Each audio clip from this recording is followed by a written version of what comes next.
So is the purpose of this to close the account? I'm closing them off. This one is to close, but a lot of them I just soon settle. Settled. What happens if you just want to pay off the balance and keep the account open? That's what most of us want to do, and that's what we're working toward, is to get that, to be able to utilize that exemption so we can do just that. That's preferable. Right. Yeah, because we want to be able to use a credit card and get around. Can you imagine that if we can get people's heads right and attitude right, you got a credit card, and let's say it's an unlimited card, right? If you're a conservative guy, you love your fellow man and God, how are you going to use that card? Me, I'd use it on all my meals. I'd buy a car every couple, 2-3 years with it. I wouldn't be out buying everybody cars that I could and all those kinds of things. It's not doing them any good, right? But what would it do to the economy? It kind of like people say, what if you just did away with all the money today? Mm-hmm. And everybody kept doing what they're doing? Wouldn't everything be just fine? Yeah. But until people are ready to live the law of consecration, and I'm not unsure that we're not being pushed into that direction right now anyway. There's going to be a lot of people that are really geared for having their exemption number and utilizing it. And the government's going to have a list of people that are deserving of it and pass. This is where merit or reward is going to be. So I might one day be able to find that my credit cards are being able to be set off and the payment made and stay open where yours might not. Why? Because somewhere in there, somehow I've been judged responsible to use that and keep people working, right? Because you can't just have everybody working in that one vein producing products. You have a proliferation of products. They pay farmers tens of billions not to grow every year because we'd flood the markets with food and there wouldn't be a stable economy and all sorts of stuff. And of course you got to tax the people so they don't really deserve lower price things, but how else are we going to bring, what if they're actually doing some things? Here's China. Is China now dependent on the United States? Yeah, absolutely. We consume their stuff, keep their people working. I'm not so sure that isn't meant to be. And they can then bend China and their human rights into being more democracy and people and this and that. Otherwise, China's got to do what with their people? Like, what they do in the 30s, 40s, 50s? Would they kill 30 to 80 million of their countrymen? Numbers are as low as 30 and as high as 80 million. And no idea. Man's inhumanity to man is rather interesting. This is not an easy place to run. So I wouldn't be so quick to condemn this government of anything. 3,000 people dead in the Trade Center. I can see a whole lot of reasons why to do it for the benefit of all. You and I don't like being inconvenienced at the airport, but I'm thinking about all the crazies. These people, what do you mean? They wouldn't do that just to... Yeah, they do. They get depressed and they kill their kids and their wives and commit suicide all the time. What's wrong with these kids that go murder other kids at school because they got picked on? Hell, school, all those little cruel-ass little bastards do a good service. How else you going to learn about people, man? When you're a kid, you're a sponge. You got to learn about these things. What if everybody was a nice guy? And you come out of there as a young adult trusting everybody, thinking they're nice guys. Hand them your paycheck, money, all, and you'd be getting stripped and you'd be lost. School, it's really interesting how this whole system has some real good positives to it. I'd rather see us all living in total harmony from cradle to grave. But that isn't what humans do. History. A republic if you can keep it. God, think about Teddy Roosevelt, his comment. We of this mighty Western Republic. A sovereign cannot make excuses for his failures. Can you live with that? You know, I had the wife divorced me when I first went to prison because 9 years and 3 months seemed like forever. And she got conned out of the $30 million, the family fortune, and trusts, and notes, and buildings, and everything else. And I consider 8.10 years and $30 million and a wife a pretty cheap price to get this education. Is it? My opinion, it is. Why? Proverbs 3:13-18. Happy is the man that findeth wisdom, that getteth understanding. It's better than the merchandise of silver, and the gain thereof than fine gold. She's more precious than rubies, and all the things thou canst desire are not to be compared unto her. Man, I'm wholeheartedly into that. What care I? This worldly stuff in a big sense. I don't. Wouldn't it be nice if we can all get to that level where we're working to? How about, man, they got inventions they don't let come out because it would destroy whole industries in the world. That's right. Right? We can't have that. We got to. What is government's job? Under Keynesian economics, which hold that full employment and a stable economy, depend on the continued governmental stimulation of investment and spending through the adjustment of interest rates, tax rates, and deficit financing, etc. God, they ought to make the tax code easier. Man, that would unemploy how many tax guys we got and lawyers working on that and all this stuff. What are you going to do with people when they got plenty of stuff? It just takes a few people to grow food today. They got to pay them tens of billions not to grow the stuff. Or burn it. And what do people do when they still have time on their hands? Man, they're scamming on their neighbor's wife or husband, or down at the strip joint, or into drugs, or crazy things. Govern yourself, or it will be done for you. Count on it. And it is. Hell, they drive drunk, and they haven't even got the good sense not to drive drunk and kill their neighbor. Who thinks they can drive under the influence with any kind of reasonable care and concern for their fellow man? None of those alcoholics can sit there and tell you, yeah, I can. When they're sober, they're not going to know. They know they can't, but yet they continue to do it. Thank goodness for this government. A strong, powerful government. Especially protect us from a bunch of dictators. Because that's what we would be living under, monarchs and dictators. We're all fearful of one world government, right? It's here. Thank goodness. I love it. What is it? Contract law. Contract law. Now you're talking. Think about it. All that matters is that we just didn't know the rules. How could we play the game? A sophisticated game like life without actually knowing the rules. Man, now that I know the rules, most of it, I'm just jazzed. I truly love this government. Have respect for them and their stuff. I want them to respect me and my things and my children. That's my child. How come we've been so misled all these years? They hide all this stuff from us. They hide it all. Let's look at, do they really hide it all? Well, in plain sight, and then public school system there. Let me see. John Stuart Mill in 1850, a book called On Liberty. Almost mandatory reading for the longest time in school, right? In it says, anybody sends their children to public schools is a fool. I looked up fool when I read it. It says victim of a trick. 1850, they told you don't do it. Don't send them to public schools. But they'd be like a lot of parents, hey, we don't need to send the kid to school. We need farm workers. Right? They're hurting their kids. Government put in public schools because the parents weren't educating them. Think about it. Go back to them Kentucky hollers and some of those people in Texas and stuff, in the deep areas in the deep south and stuff. And man's humanity to man is not rivaled anywhere else on the planet. They didn't do anything to us. We did it all to ourselves. They've been telling us all along. In 1945, the Supreme Court said, this is in Hooven and Allison versus Evatt. They said, this is the last time we're going to define United States.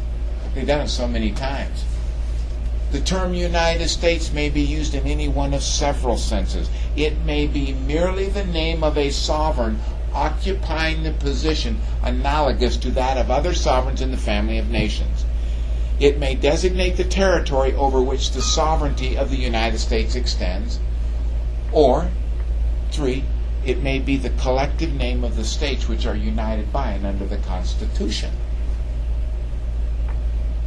Can you define running for me? Dan the Man, can you define running? Well, I'm a painter, so I don't know what you're talking about. Paint running down the wall, politician running for office, your nose is running, the athlete is running, the motor's running. My gosh! Context is everything, isn't it? How did it disturb the United States? How confusing is it? Well, so's running. No, it isn't. You're just not used to speaking law and understanding that words have lots of meanings. And context is everything. Wow. And in fact, the term United States is used and defined 31 different ways in the United States codes. It says in this chapter, it'll be defined as Samoa, D.C., and the conterminous 48 states. Over here it might say it's just D.C. and Hawaii. And over here it might say it's Hawaii and Alaska. Oh, well, then it makes sense, doesn't it? Yeah, because they're saying different things in those different titles. And they relate to different subject matter. But people think that they're trying to trick us. No.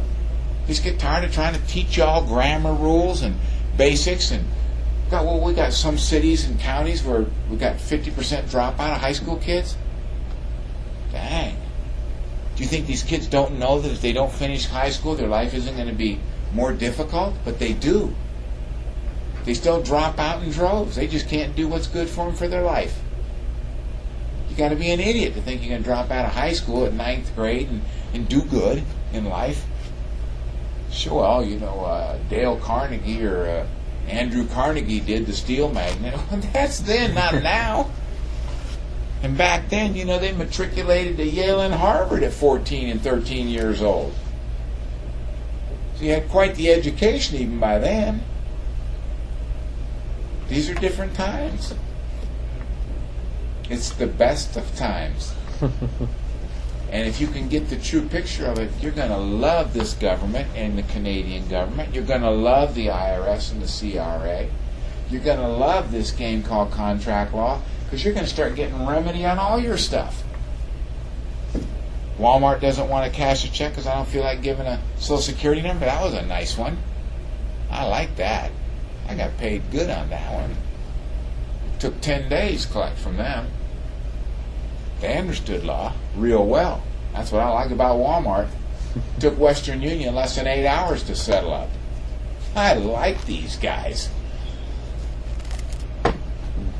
But don't go in there whining and groveling. Go in there asserting your rights. I had a little deal with Western Union. Some money was transferred to my bank on a Saturday. Sunday it wasn't there. Sunday evening I get on with my guys. I said, you do? He said, yeah, we wired. I said, well, you got the paperwork? He says, yeah. I said, let's get Western Union on the line. So we're on about midnight, Sunday night. And I got him talking to this agent. I said, well, you know, he says, the money is in your bank. I said, well, it doesn't show on the computer. He says, it's there. I said, well, my bank's pretty good about those kinds of things. So I'm a little concerned here. He said, and we're having more conversation. Pretty soon he says, you know, by the way, the agreement says that it could take up to, 5 days.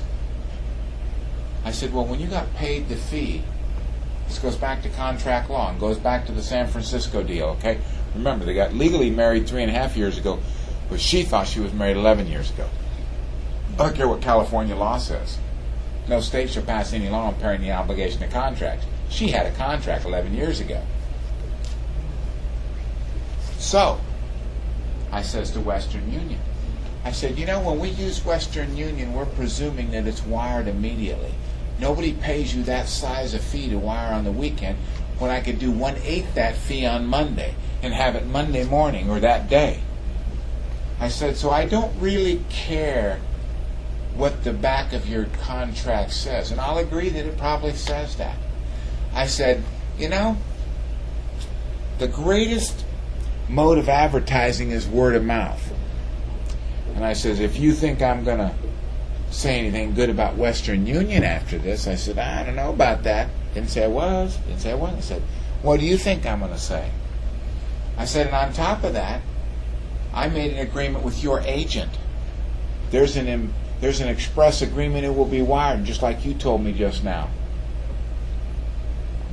So I said, I don't doubt you put it in my bank, but I tell you what, my bank, Wells Fargo's either got a big problem or you do.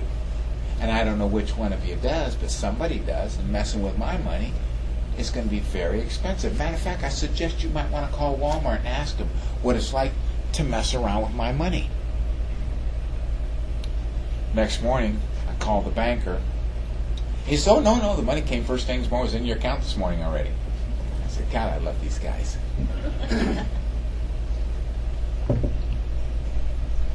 Yes? I'm not sure if I heard the story about Walmart. Could you tell us about it? I bought a cashier's check for $186.40 at a Walmart near where I was living and working. I went downtown to pay a bill. It was off by 40 cents. So I said, oh, my bad. So I go to the nearest Walmart. Go to the service department. Want to exchange this cashier's check? No problem. $3, no problem. Okay. We need your Social Security number. I says, well, I don't have one. Or we can't cash the check. The Patriot II Act, as of 2 weeks ago, the Patriot II Act in our store policy won't let us cash the check. I says, are you sure? She says, yep. I says, well, that's a violation of Title V, 552A, which states in pertinent part. And I said, in Title 42, 408A8, and 42 U.S.C. Section 1983, and a violation of my God-given unalienable rights. And I consider that worth about 10 grand. What would you like to do? I says, may I speak to your supervisor? Supervisor comes, I get the same offer. May I speak to the manager? Same offer. May I have the number, district manager, and phone number. Now, I call the district manager, talk to your employee, talk to your supervisor, talk to the store manager. Oh, Mr. Hall, I can't believe we have thousands of attorneys. I can't believe they got the law wrong. I says, I appreciate that. And I know that's how you feel, and I don't blame you. And I said, I'm looking forward to an animating contest between thousands of Walmart attorneys and me. Oh, Mr. Hall, we'll have someone call you from legal. I said, that'd be just fine. In the meantime, I bought another check and went back. When I went back across town that day, I just went in and cashed the check at the same Walmart I got it. Guess that store policy is different than that store policy. And, of course, the Patriot II Act was just passed a couple of weeks ago, back in 2001, right? So, we just got around to implementing it 8 or so years later. It's okay. These things happen.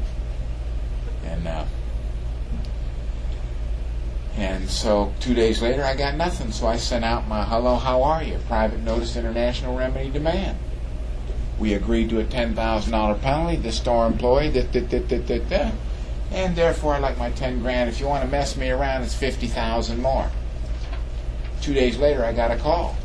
By the time I sent it, 2 days later, I get a call. Send it certified. 2 days later, I get a call from a George something or other with Walmart, attorney in Bentonville, Arkansas. He says, got your paperwork. We have a nice little chat introduction, real nice to each other. He's real courteous, friendly as all get out, like all Walmart people are. They're very professional. And he says, I got your paperwork, but I don't know what you want. You got no numbers or anything on it. I know he's looking for an argument. Right? Yeah. I want to know whether I'm merit or reward. I said, gee, George, my bad. I thought I'd put it in there. Let me get my copy. Oh, here it is. Well, you've made mistakes, haven't you, Mr. Hall? I said, of course I have, George. I'm not going to go to the condition. Of course I have. Nothing wrong with answering that question. You bet I have. Well, why are you holding this one against Walmart? I said, is it a mistake if the employee, the supervisor, the store manager, and the district manager all do it? Well, I'm not authorized to settle this. I said, oh, please don't trouble yourself. Let's just let the paperwork take care of it. No, let me call you tomorrow. Calls me the next day. Hi, how you doing? Good. How you doing? I go here. I says, he says, well, what do you want to settle? I says, well, wasn't it in the paperwork? He says, oh, come on. What do you take? I says, are you making me an offer? He says, how about this much? I says, I don't think so, George. He says, well, I can't bid against myself. I says, please don't trouble yourself. Let the paperwork take care of itself. He says, how about this much? I said, if I received the money forthwith, that means immediately. He says, someone will be in contact with you tomorrow. Next day, no call. Next day, certified mailer with the money in it. 10 days from start to finish. I like those guys. I'm telling you, commercial law is good. I love that warden at TI. I love Walmart. I love these guys. They know commercial. I'm doing one with Farmers Insurance right now. They've been very complimentary about the paperwork. I say, well, obviously you're very, commenting to my client, you're obviously very astute in contract law, blah, blah, blah, blah. I said, these guys are nice soft soap in this one. They're going to pay, too. They're going to pay the claim. Their agent represented there was coverage. There wasn't. He made an honest mistake. Not my problem. I don't care what the policy says. That's not the contract, is it? It's merely a record or memorial of that contract, meaning the agreement. That agent represented my client had coverage, and that's why we gave him the check. I don't care what the record or memorial says. That's not the contract. I'm making a claim, and they know that. Interestingly, the agent got a call and said, we're thinking of censoring you and maybe firing you and fining you $7,000. Interesting, my guy's deductible is $1,000. It's an $8,000 claim. Isn't that interesting? It's all about contracts. You married people, you unmarried, you make agreements, commitments. It's the most beautiful thing. And it's really nothing more than a little 1, 2, 3 step. Now, it's a little more nuances when you try to get into getting it enforced in a public thing here or there, but there's all sorts of ways to enforce it on the private side, and you'll learn how to do this. Don't worry about getting it all. I got to know how to. You'll get some samples from Juanita and us. Here's what we did on this one. Here's what we did on that one. Here's how we filed this. You can do the same thing. Got the warden's attention when I filed it with the UCC division of the Secretary of State's office. It hit his credit report. That's what locked him up. What do you think would happen if you had a large judgment hit your credit report? What do you think is going to happen maybe to some of your credit cards? You think the credit card companies don't consider revoking them now when they see a big judgment? It starts to affect you commercially, doesn't it? You bet it does. Yeah, I have a little question. Dealing with people and forcing claims and so on, don't people come up with like limited liability company to protect themselves from any personal liability things? And Go ahead. It's lawyers have their bar insurance and things. And, yeah, that's all great. What's that got to do with my contract? but you can still make a contract with them as an individual. Oh, heck yeah. What's that got to do? I had a contract going with the president of Walmart and the store manager and Walmart itself. Why do you think I got a little attention there? Not just Walmart. I'm sure that president said, somebody fix this problem. The guy says to me, 10 grand for 10 minutes of your time, Gordon? I said, what's it cost for the president of Walmart's time? I said, you think for 10 grand I can buy 10, 20 minutes of his time? I don't think so. Write him an offer. See if he'll give you 20 minutes time to talk and visit for 10 grand. I don't think so. He's a busy man.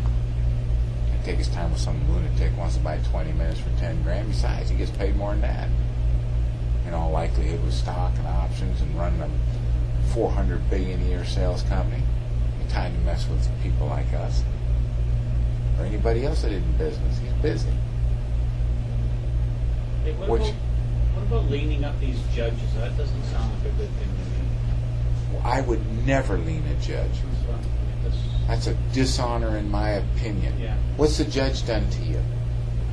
Where was your claim? Are you a lunatic? Lean that guy up, see what happens to you. The prosecutor, what do you do to you? Your enemy's your remedy. Why would you lean up people that are there to help you? A lot of these patriots saying, lean them up, get their bond, do that. What? Yeah. They didn't do anything to you. Doing their job. They're doing their job. That's right. And what's their job? Help you. They're either going to help you learn the hard way, or they're going to help you learn the easy way. What happens if a judge actually breaks the law? And Breaks the denies- contract?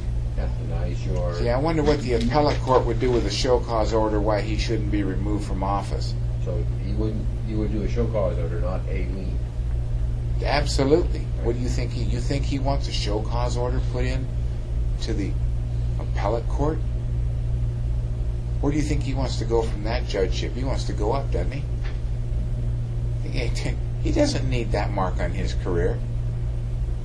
I'm going to lien his bond. Tell me one guy that collected money on some judge's bond. I ain't heard of one yet. Not that it couldn't be done. But where did he violate?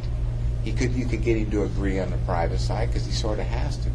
Boy, you've been dishonorable. You're just not doing it for the right thing. That's my opinion. Most judges are great guys and gals. They know what they're doing. They know their job. Why would they deny you your contract? Their job's to sit there, and if they can trick you, they're going to do it. They don't want any riffraff through. The only reason that you should lien a judge is there isn't one. He won't be a judge much longer.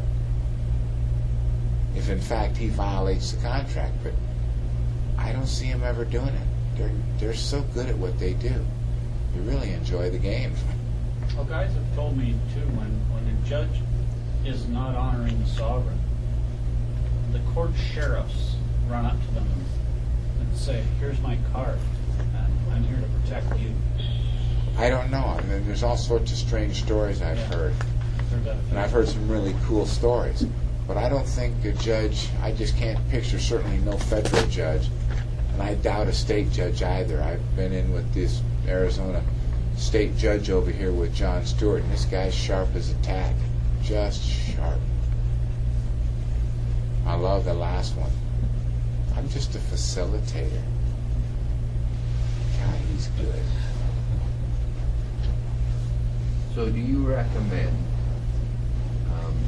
writing a security agreement and leaning your own straw man to gain control of it? Nah. No. What do I care? What's it got to do with anything? You do it with every single individual. No matter what you did with that, ain't going to be anything. Remember, it's assert your rights. Right. Here's my security agreement. I'm this and that. Hey, I'm the secure party creditor. Well, on what basis? Because I say I am. Right. I like asserting my rights. But you do it based on your acting. That's right. It's about 7 o'clock already. We were going to go till 9, but we didn't take a dinner break. So why don't we just roll for another hour and then break for the night? Sure.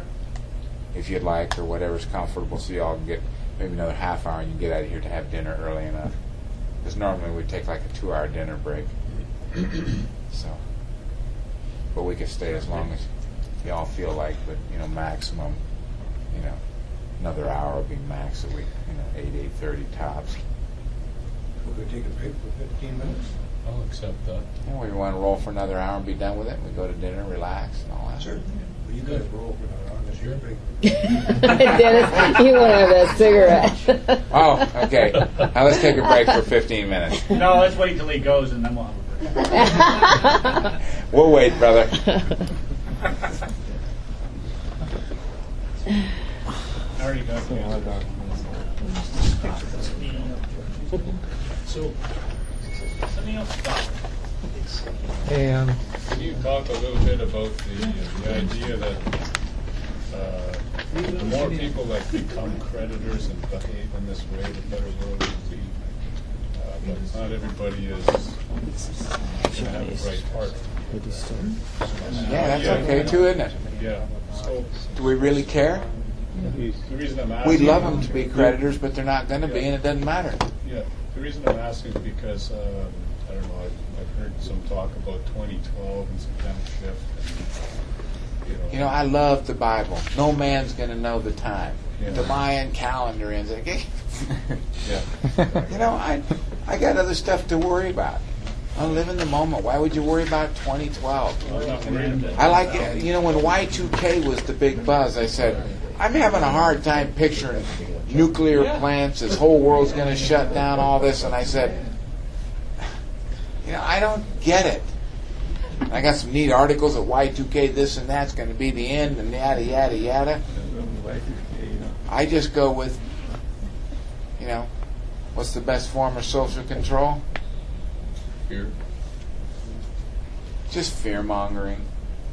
Who the frick are the Mayans? They're not even around anymore. It's their calendar ended in 2012, so Kept what? the calendar going, except the Spaniards interfered with that, probably. Yeah, what do I care? I just know what God said. Yeah. No man's going to know the time. And what did Christ say? Not even the angels know? Like, and so we're going to prognosticate? Let's see. They said the world was flat, right? Do you think they really believed that? No. No, they didn't. That was just stuff they promulgated to a bunch of commoners. But anyway, then you know the Norwegians have been sailing the seas. They had maps of the world long before. Oh, for God, we just buy everything. I guess what I'm really asking is, what is your mission, if you will, with what you're doing now to try to teach as many people as possible about this? I'm just interested about your thoughts on what you're doing and why you're doing it. Well, I make good money doing it. I also have a lot of fun doing it. Okay. Great answers. That there's a great purpose involved in it. It's just cream on the deal. I'm not like a major altruist. Yeah. You know, I mean, Brandon and is far more altruistic than I. However, my actions are far more altruistic than his. You know, I've got clients that don't. I've got clients that don't pay, and I still take care of them. Yeah. I got people that have never paid, and I work with. That doesn't mean that they get great service, but at this point, I don't often turn down anybody's phone call, or it takes a while to get it. Yeah. I might ask them, do you not think a workman's worthy of his hire when they continue to take advantage week after week, this and that? Or they want me to teach them fundamental basics, and no, you got to go on the internet.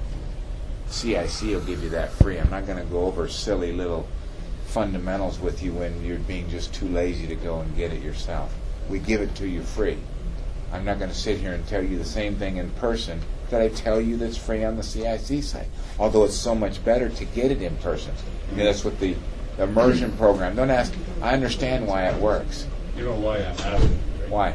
Yeah, I'm asking you just because I'm interested in knowing more about who you are as a person, like you're doing. That's all.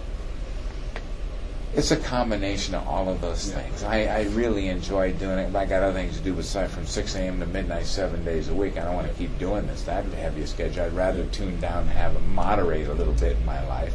But also a lot of people are in great need of help. It's hard to turn down some people. Some I do turn down because they're so far down that being able to get there is just hopeless. You know, I had a gal email me. She said, I'm in bankruptcy. I'm getting ready to be arrested and go to jail for felony conviction. I need help. I don't have any money and this. God, I don't even know where to help the gal. I recommend go do this, and this, but I don't even begin to. She's got emergencies that she doesn't have the capacity to learn in that short a period of time. What she really wants is someone to come in and save her and do everything for her, and I can't, because I can't save you all. I could teach you how to save yourself. I see it also, you see enough of these gurus selling this garbage out here that the forms are going to do it. I just don't believe it well. I haven't seen it working.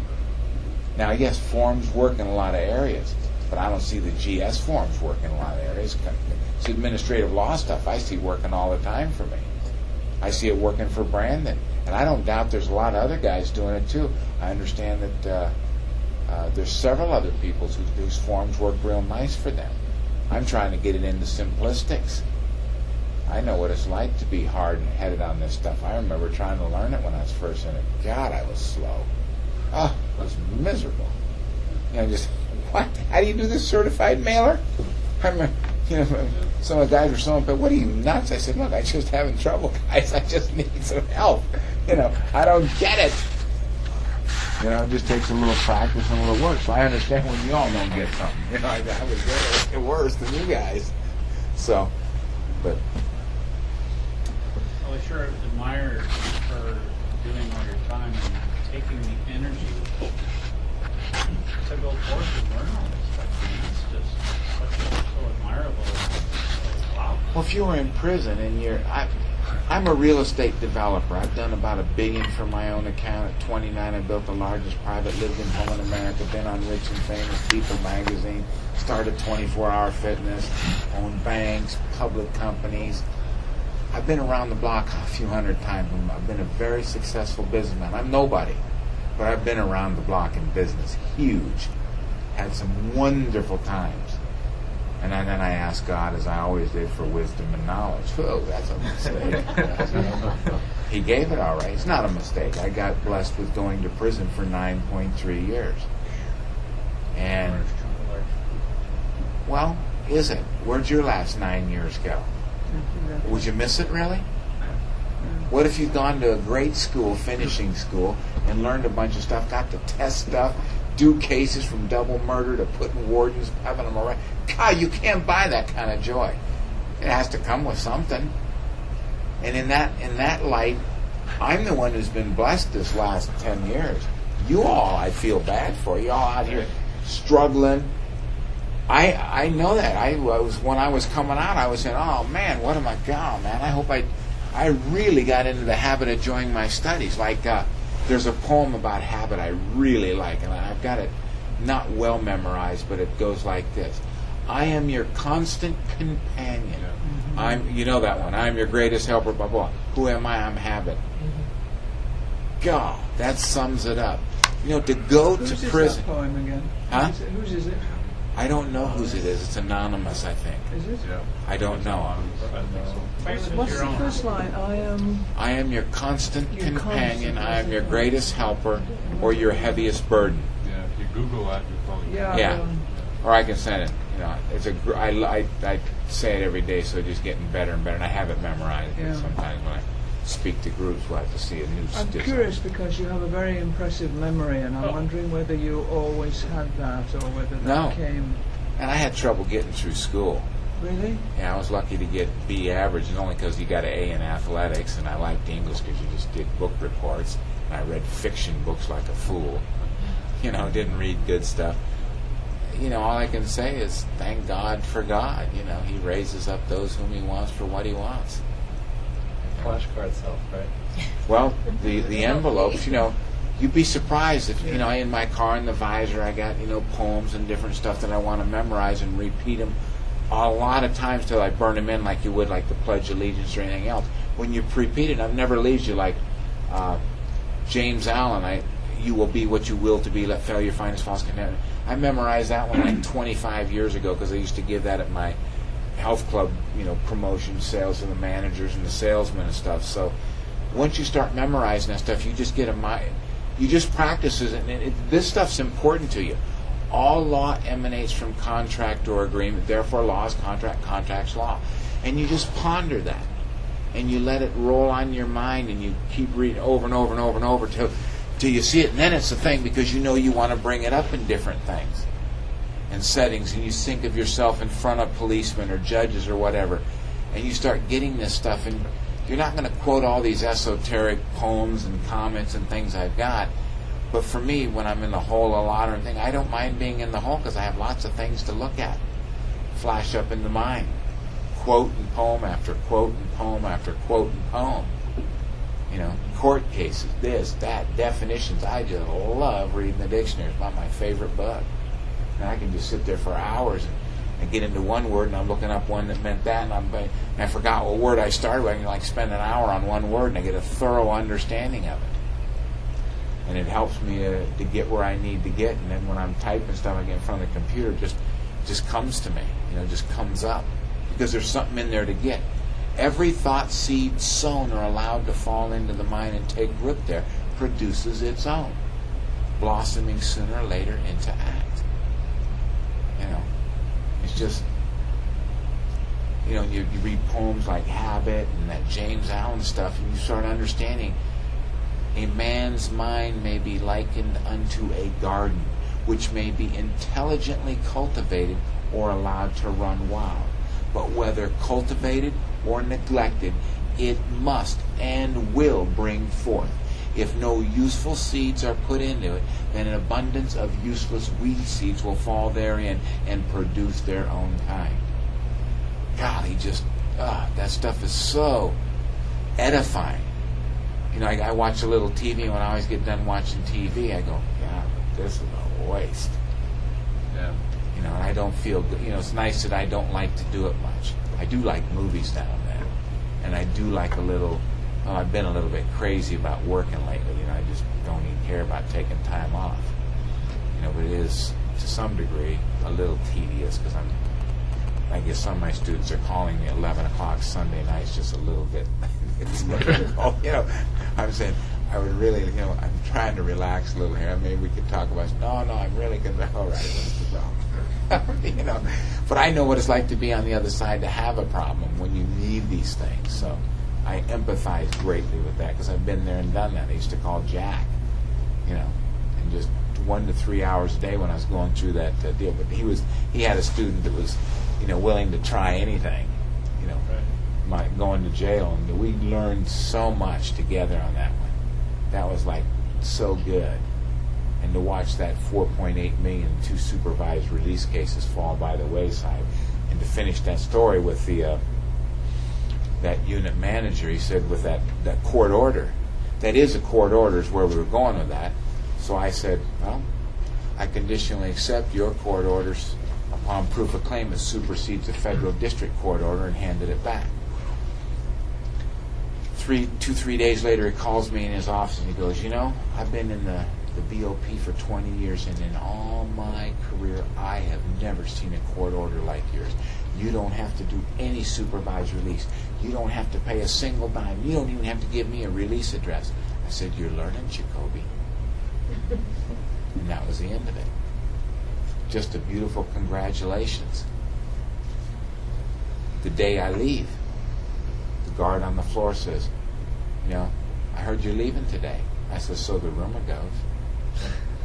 Just be relaxed about it. It happens, it happens. You know, I'm expecting it to happen, but I'm not going to get all weirded out about it in case somebody do pull something funny, you know. I want to be like a twit about it. So he goes, you know, they're not going to release you unless you give a picture. I said, I conditionally accept, blah, blah, blah. A couple hours later, they call me to go, and the guard at the elevator, a different guard, says, hey, they're not going to release you unless you give a picture. And I said, I conditionally accept, blah, blah, blah. I get down to receiving and discharge. Nobody asked for a picture, nothing, and it was time to leave with 3 other guys that were going out that day in the building. You know, they asked for the name. The guys will say, give their name and a number. They look at me and I say, the defendant, you know, the inmate's name is Gordon Hall. His number is blah, blah, blah. They just smile and go to the second door and do the same thing through it, and I walked out and never been contacted since. God, they're beautiful guys. They don't give up. They checked right to the last minute. Yet a week before they said, you don't have to give in. You don't have to do anything. I never seen an order like that. Nah. What if you gave a picture?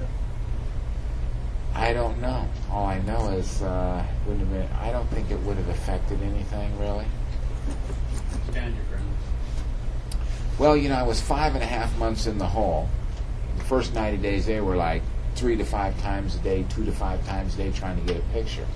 Then it stopped, you know, threatened to take me before the judge, this, that, and the other thing.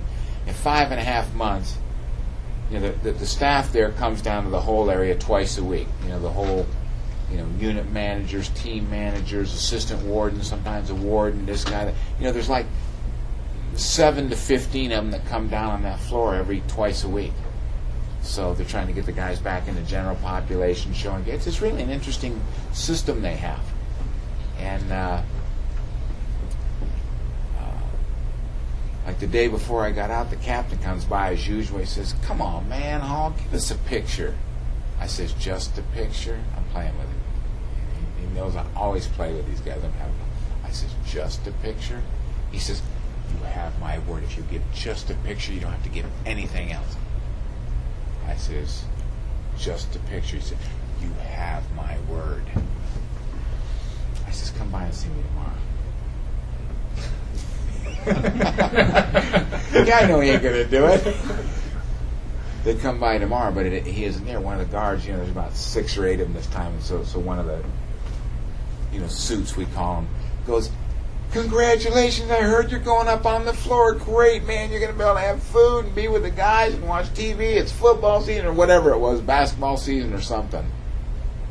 And he's doing this rah, rah, rah and congratulating me. And I says, "Who told you that?" Because you got just this little window that looks in there. And he goes, "He's still the same."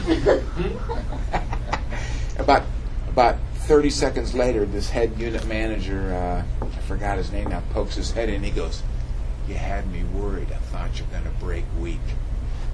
Ooh, what a cool thing to say. I said, "What do you think?" They leave. About an hour later, they come by and say, "Roll up, Paul, you're out of here." I said, "Where am I going?" He says, "I don't know, you're just off this floor." Put me in general population. I said, "I never saw anything like this. No picture, no prints, and they put me up in general population? This is great." When you know my luck. But I learned a lot when I was down there. So, and the hole's not like a real bad thing. It's just lonely in there, and sometimes a little cold, and also, there's no extra food, and so all there is to work out the mind, the body, the heart. It's really, when would you or I force ourselves into a bathroom for months at a time and to have true self-examination and introspection? What are we, stupid, crazy? We ain't doing that. We can't afford to pay someone to bring us a little food once in a while and all that, right? Hell no. So it's really a cool time if you can get your head around it. And to guys that are in there a long time, it's no big deal. It's not like you're in the dark and this and that. And even if you were, so what? It's not like Papillon? Huh?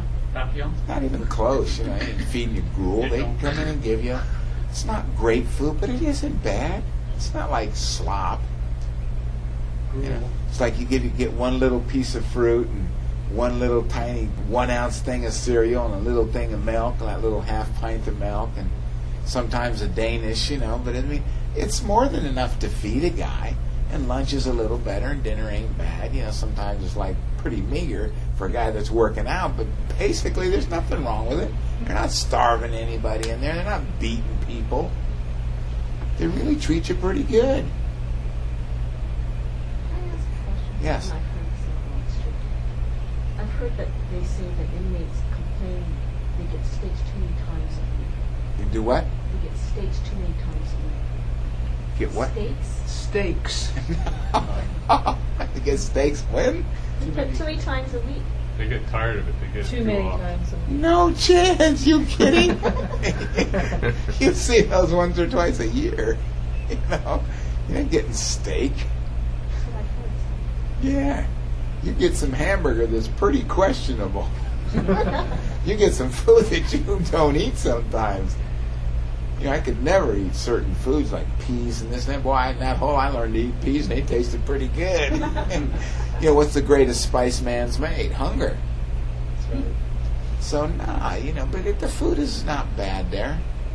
I mean, it's not the best in these places. I've been in lots of county jails, and some county jails, man, you're on a serious diet. It's very small amounts, like a half an egg, for breakfast and a little bit else. But it's nobody's starving you. Not working you out in the cotton fields every day. This government really treats you good. No, you don't want to be there, and it's not in the least bit comfortable. And you can't, some of the food is, I've worked in the kitchen, it's many years expired, it's rotten, and all sorts of things. They'll boil rotten chicken and feed it to guys. Man, it ain't no joke. They'll do some pretty crass things, those COs will. But nonetheless, it's not bad. What do you want? You're in prison. And it's really, to somebody that's in tune with God, it just ain't a big deal. What do the scriptures say about the body? For if ye live after the flesh, ye shall die. But if ye through the Spirit do mortify the deeds of the body, ye shall live. What's mortifying mean? Punish, like as in fasting, asceticism. That's all. There's other meanings too, right? Yeah, but in that context, that's exactly what it means. To deny. And by fasting, asceticism, and that kind of thing. It's great. Did you have access to books and a library? And Nah, you just get access generally to crap fiction books. yeah. Yeah. So how did you study? Where did you get it from? That's an interesting thing. You know, my stuff would come in, there would be a paperback dictionary on that stand where it shouldn't have been there. I mean, God took care of me. Guys would send what I needed in, my paperwork or whatever would come in or something that I hadn't. And I used to write thousands of words in their definitions and study them all day. I had this little paperback dictionary. That's where I got on the merit. That last trip in that hole was, I got merit down. I said, I got to look up every word. And I looked up merit and it said quality, deserving, reward. Oh, that didn't click anything in my mind. And when I then went to deserving, it said, have by conduct a claim to man. Oh my gosh, there's that word claim again. And it all came clear. And this is what, Jack, everybody now understands the rest of this game. It's not the paperwork that's going to do it for you in a federal indictment or a murder case deal or something heavy, or going in for public ratification of your private for a Harley or anything else. This is the key. We needed it. Nobody was touting this. Nobody's telling us that. It's everything. And it makes sense too. Perfect sense. And we're winning them all with it. No question about it. And it's well received. It's not like they're down on us or anything. It's a wonderful thing. So, God has His ways. Be careful what you ask for, you might get it. One of my assistants, Deepak, he says, Lord bless me with wisdom and knowledge, but no jail. Qualifies it. No negative input on this for me. And ask God for what you want. That's what He's there for. You can do this contract stuff. It's really so exciting because all of this, I wanted it brought down into simplistics. Jack is far more cerebral than I am about this stuff. I'm just practical about it. It doesn't matter to me if the paperwork's real right. I said, Jack, I can make an IOU stick, a postage stamp stick. What's it matter? He said, you got a point.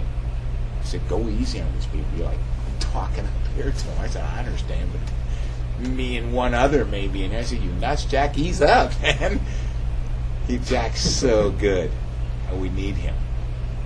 He does stuff I can't do.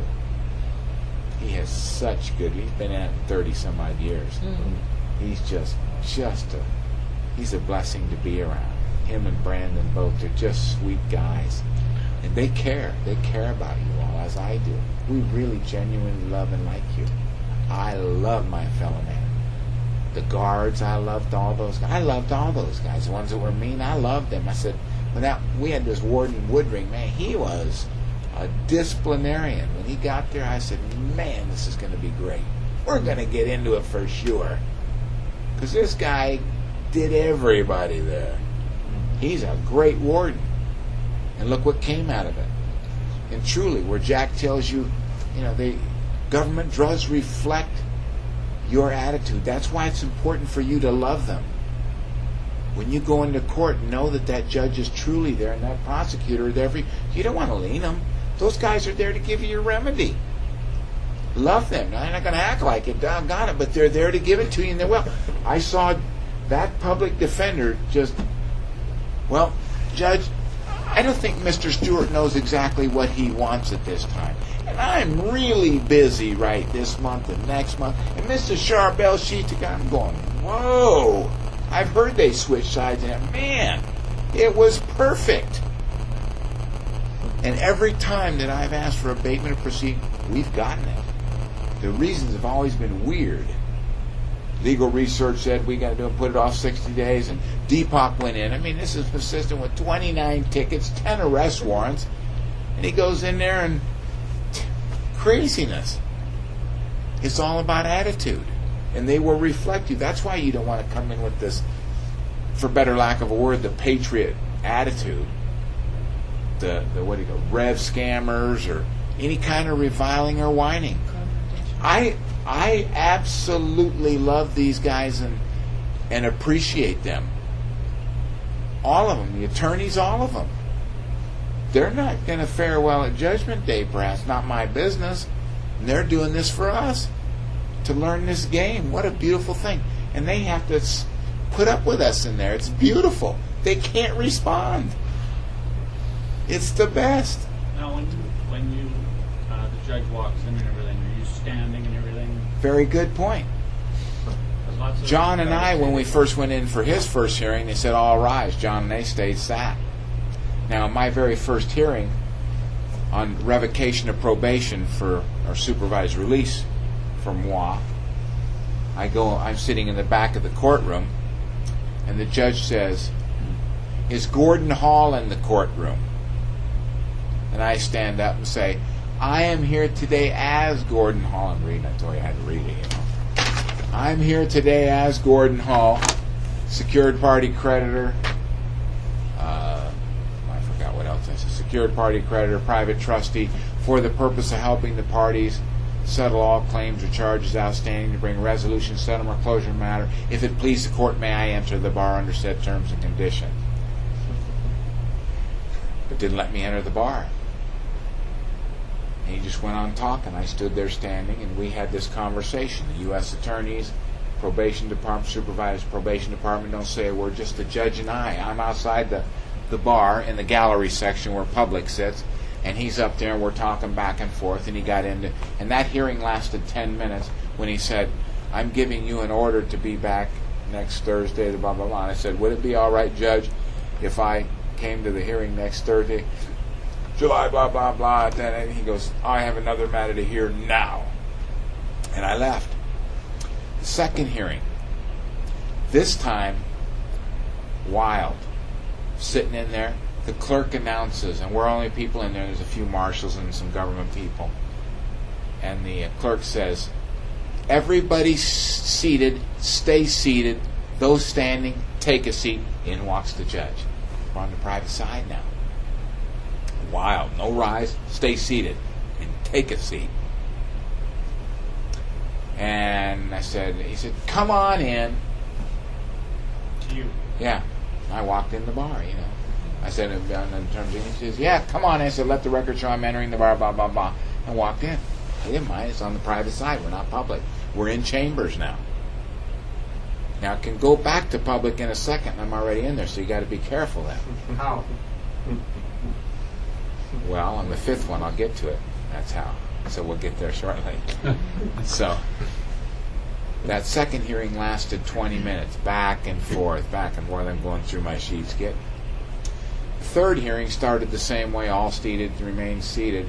But this time I'd gone down to the clerk's office, got the latest entries on the docket, accepted them for value, and put them in 5 minutes before the court started to the clerk there, who took them back to the judge. Court started 5 minutes late. It lasted about a 90-second hearing. And he bolted from the courtroom. I'd heard it happen, but I had never seen it. I had DHOs do it, but I hadn't seen a judge bolt. And this guy bolted. Two guys who were with me said, man, we should have a stopwatch. He's moving so quick. They're being a little facetious. But it was impressive, because we were close to getting it settled. Fourth hearing, all stay seated again, and that one was like 6 or 7 minutes. Fifth hearing was all stay seated, came in the bar again, except Jack and I had talked. Well, there was a story about the guy going to the IRS, and the IRS said, if you're willing to play the defendant today, we can do this. So we put in a letter, got all this going, and yada yada. Long and the short is, I enter the bar, and the clerk says, is your true name Gordon Hall? Or she said, she said, is your true name Gordon Hall? And I said, oh God, I got to do this to be the defendant. I says, yes. So I tried to act like the defendant, but I hadn't. So I screwed the thing up. The long and the short is, and I got a contempt of court charge on that one for that. So what I should got you have formal. done? I'm here as Gordon Hall, intervener. That's all I had to say. Don't have to get all real verbose. I'm here as Gordon Hall, intervener. That's all I had to have done. But Jack said, we need to get you in. You need to pretend to be the defendant, and blah, blah, blah. And it was a pretty interesting scenario that got us all there. So, and shaking. There's some long stories about it, but nonetheless, that was the bottom line. You can be in there, and if you want to get on the public side while you're in there, you'll be public again in a moment. The minute I answered yes, we were public. party was over. So what happened when you screwed it up? I got a 4-month contempt charge for that. It was good because What, just being on the public side that quick? yes, yeah, latches entered into it that time. Inexcusable delay in enforcing a claim.